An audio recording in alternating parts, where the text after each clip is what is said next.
University governance. Let's talk about university governance. Professors and students thinking hard about difficult matters, that's the academic practice in a nutshell. But around the academic practice, also known as liberal study, has grown an institution, the university. Institutions protect and sustain practices. So let's begin with a practice. The practice of liberal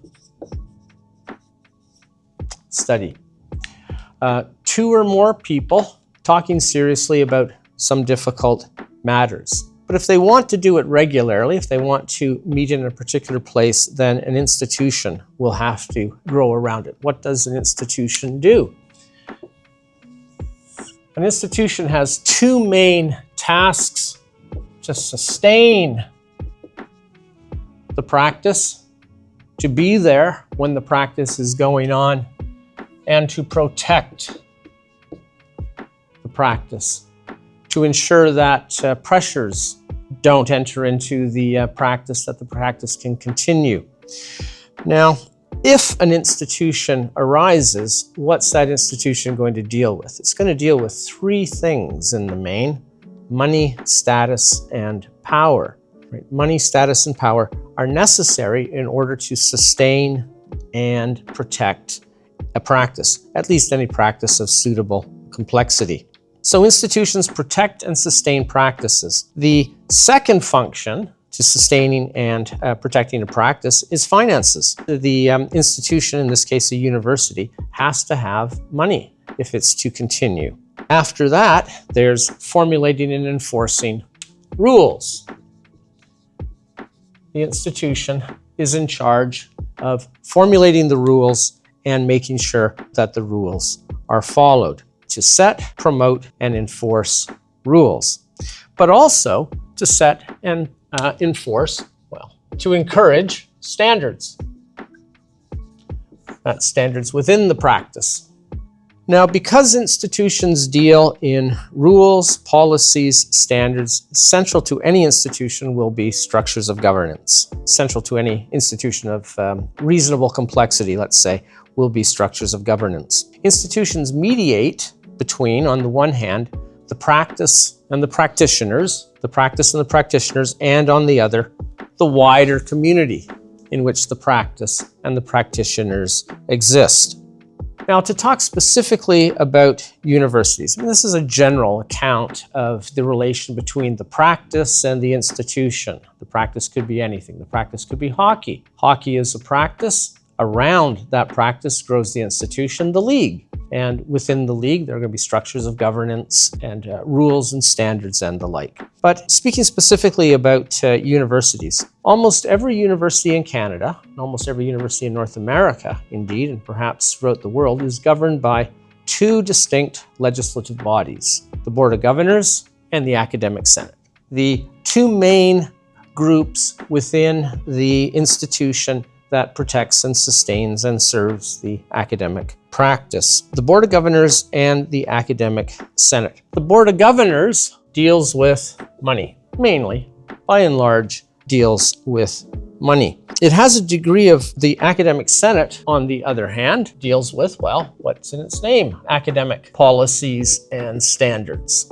The task of the Board of Governors is to keep the ship moving. The task of the Academic Senate is that within the ship, things are going well. Things having to do with the ship, in this case the university, are going well.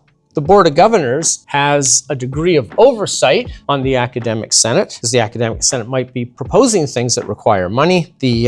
Has a degree of oversight on the activities of the Academic Senate, and the Board of Governors must approve strategic policies. Now, the members of boards of governors are seated in different ways at different universities, but there are some common threads. A board of governors will typically include some professors, some active professors, some members of the university's alumni, some people appointed by government, and some people appointed by a church or other founder or donor organizations. A board of governors will have 20 or more members usually.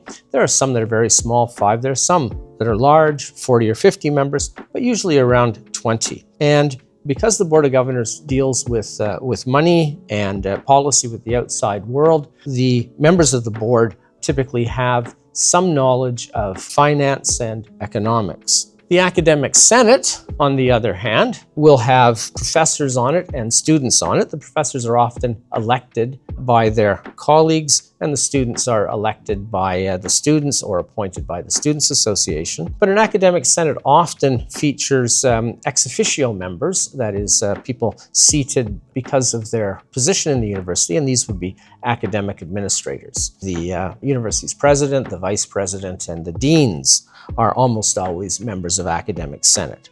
So we have the Academic Senate looking after policies and standards, and the Board of Governors looking after the care of the buildings, the salaries, and all of those things having to do with money and place in the community. The titular head of a university is often called the chancellor. Different universities, different things. Sometimes it's rector. Now, a necessary condition for being appointed chancellor is being a major donor to the university. Being chancellor is a reward for one's dedication to the university. The university will also have an administration. The administration is charged with implementing the policies and the directives issued by either the Board of Governors or the Academic Senate and taking care of the day-to-day operations of the university. The highest administrator is the university president. At the top of the administration is the university's president. The president will, of course, also sit on Academic Senate and be a member of the Board of Governors, and typically is the vice chancellor of the university. Immediately below the president in the hierarchy of administration is the academic vice president, or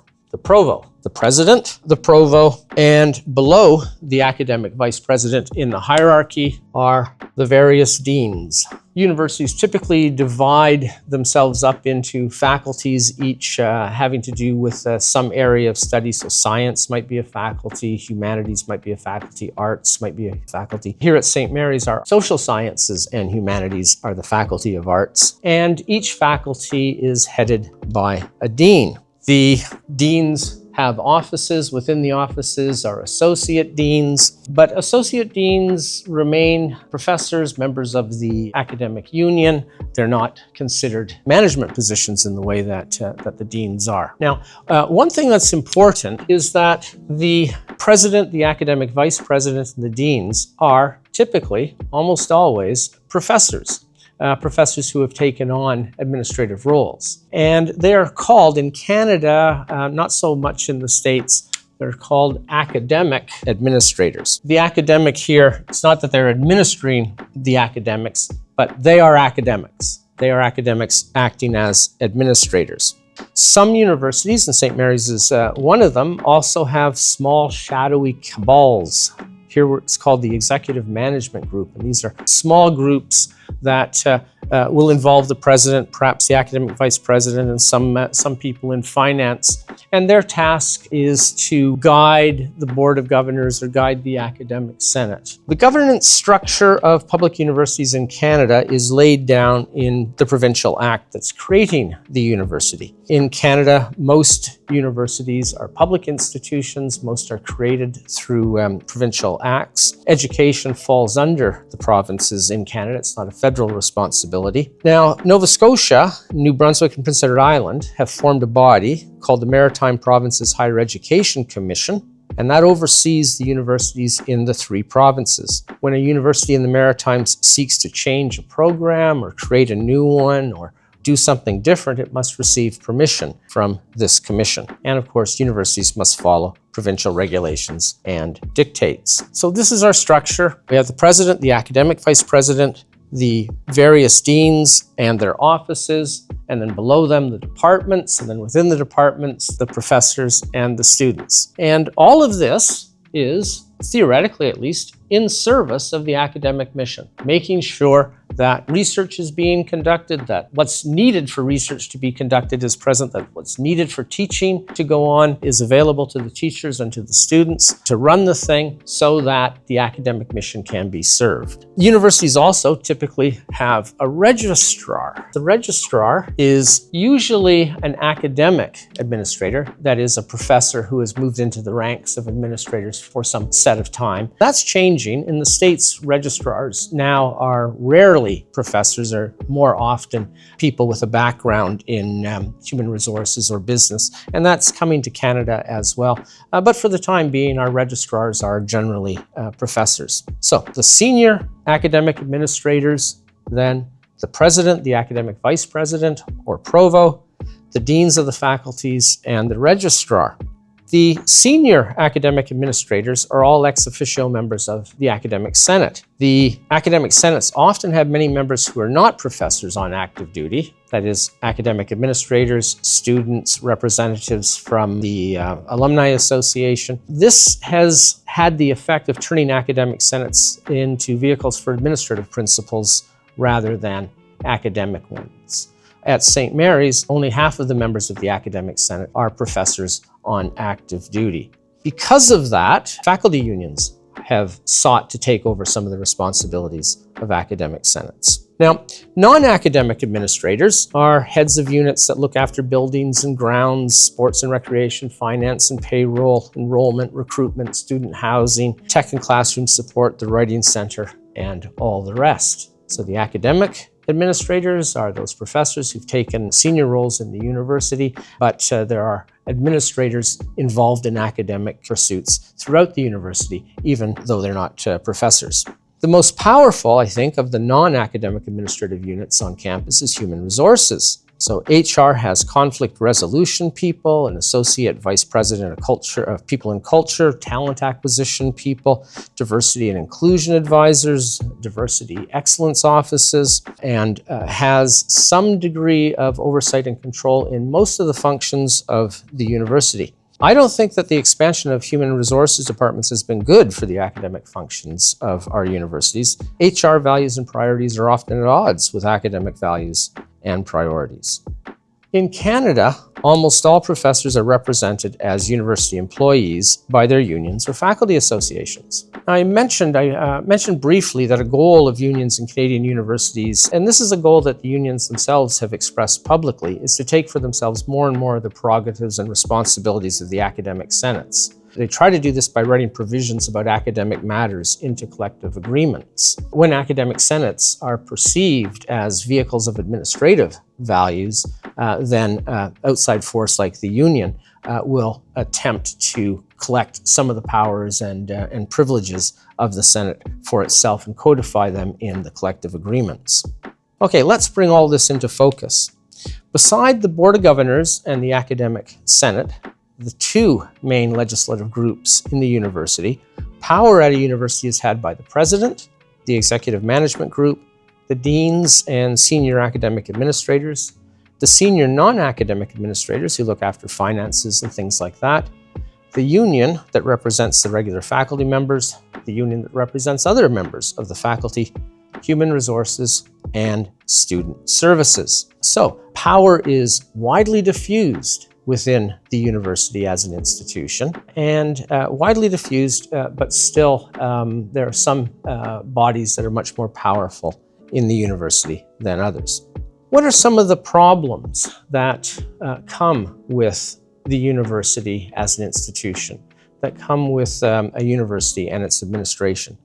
Well, first of all, administrative bloat. Administrative bloat affects any organization, any institution that reaches a certain size. Administrative bloat at a university, one problem that follows from administrative bloat is that administrative or managerial values come to be more predominant than they should be. Another problem is the influence from organizations that want things from the university who have members in Senate or on the Board of Governors. I mentioned before human resources. I think human resource people often value other things much more highly than academic values. And this leads to rules and policies and codes of conduct and other structures of oversight and control that create threats of sanction for professors and students, and provide pressures on attitudes and beliefs and actions that aren't pressures of argument and evidence. A university, to be true to its academic mission, must keep the institutional framework such that it serves the academic mission, but always, with any institution, there are pressures in the institution itself to serve other goals.